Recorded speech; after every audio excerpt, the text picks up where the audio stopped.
Selamat datang di Pharmacology Channel.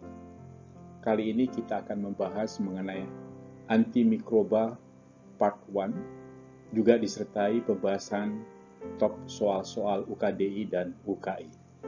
Selamat mengikuti.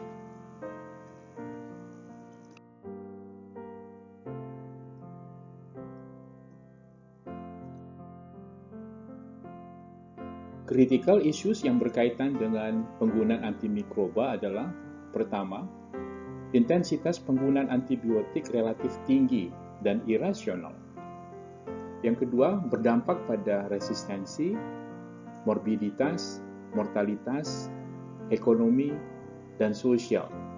Jadi tiga aspek ini, resistensi, morbiditas, mortalitas, dan ekonomi serta sosial, merupakan critical issues yang sangat penting berkaitan dengan penggunaan antimikroba. Berkaitan dengan resistensi bisa terjadi di rumah sakit berupa infeksi nosokomial dan juga resistensi yang terjadi di dalam lingkungan masyarakat. Misalnya beberapa kuman yang sudah resistensi adalah seperti Streptococcus pneumonia, Staphylococcus aureus, dan Escherichia coli. Resistensi ini sudah menjadi global concern karena sudah menyangkut global antimicrobial resistance dan sudah dikenal beberapa kuman yang resisten dan banyak ditemukan di seluruh dunia, misalnya methicillin resistant Staphylococcus aureus atau MRSA, vancomycin resistant Enterococci,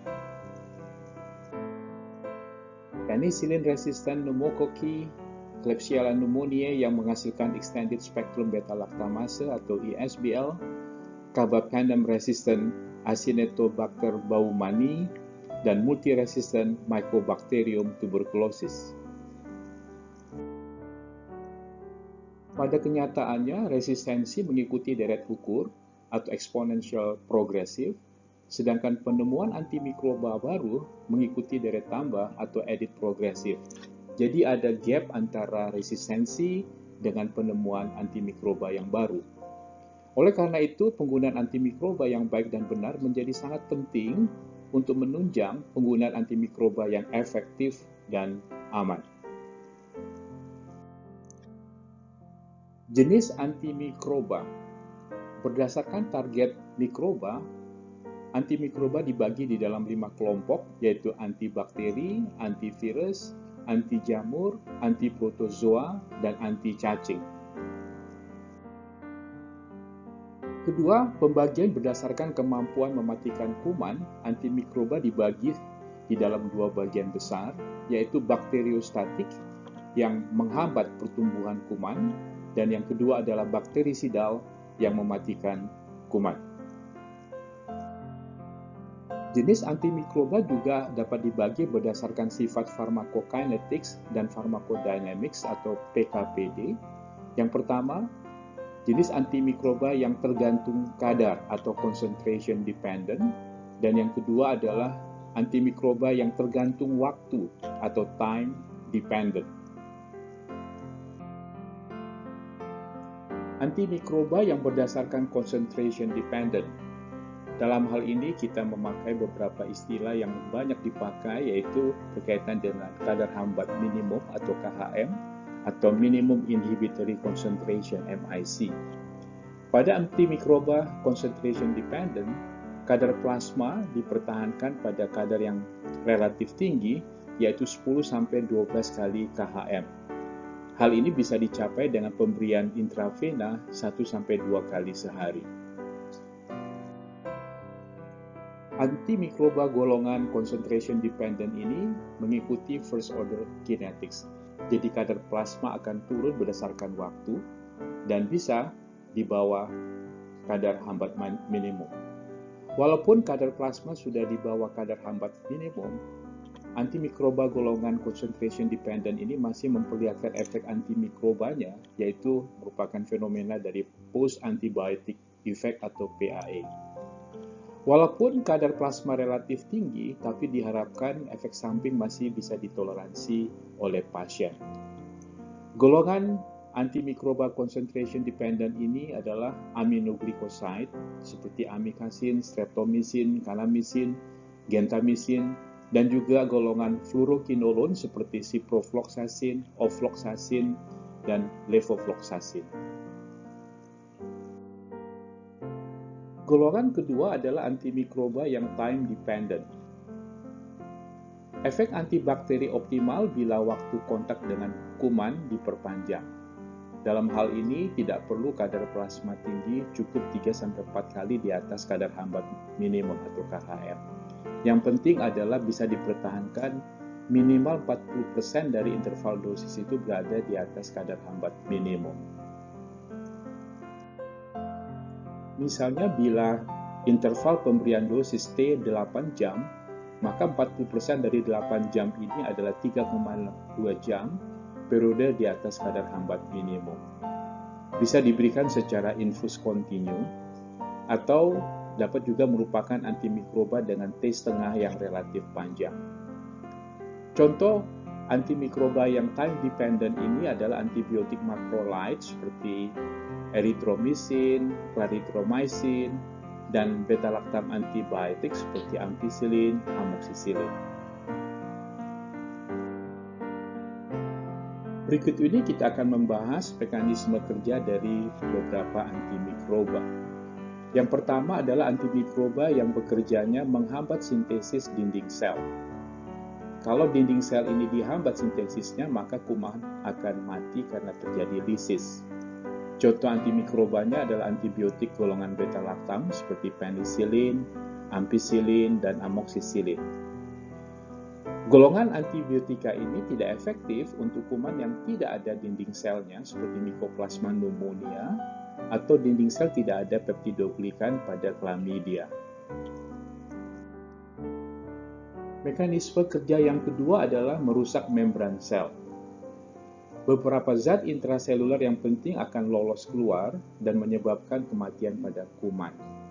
Contoh antimikrobanya adalah antibiotik polien, misalnya nystatin, amphotericin B, anti-jamur golongan azol, fluconazol, ketoconazol, dan polymyxin, colicin, dan polymyxin B. Mekanisme kerja yang ketiga adalah dengan menghambat sintesis protein. Menghambat sintesis protein di tingkat ribosom sehingga pemanjangan rantai polipeptida akan berhenti. Contoh bakterisidal dari golongan ini adalah aminoglycoside seperti streptomycin, kanamisin, kemudian amikasin, gentamisin. Kemudian bakteriostatik seperti tetrasiklin, chloramphenicol, dan golongan macrolide seperti erythromycin dan clarithromycin. Mekanisme kerja yang keempat adalah menghambat metabolisme asam nukleat.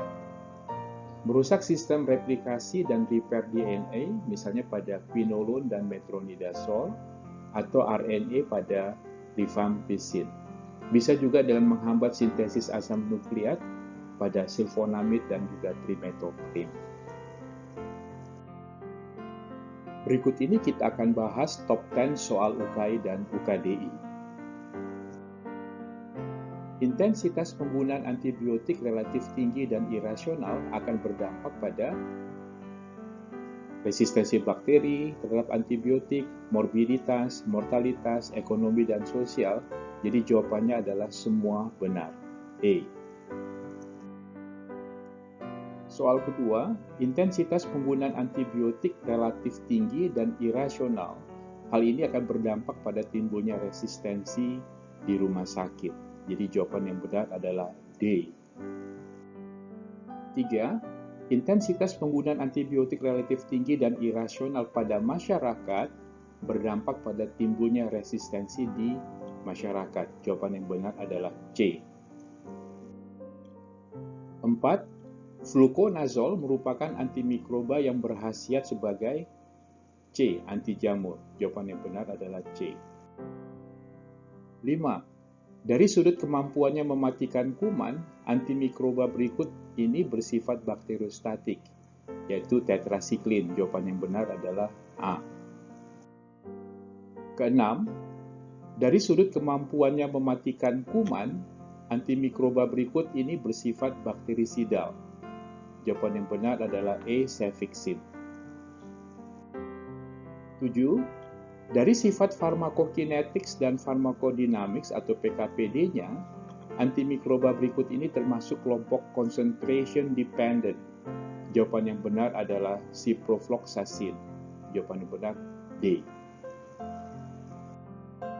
Kedelapan, dari sifat pharmacokinetics dan pharmacodynamics-nya atau PKPD-nya, antimikroba berikut ini termasuk kelompok time dependent.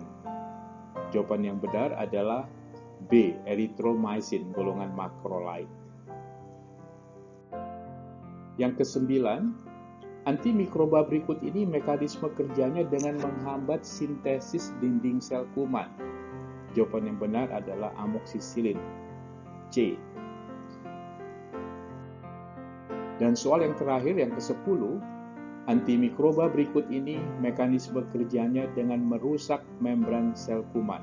Jawaban yang benar adalah D. Polymyxin B. Demikianlah pembahasan kita mengenai antimikroba part 1. Semoga informasi ini dapat bermanfaat bagi Anda semua. Terima kasih. Thank you.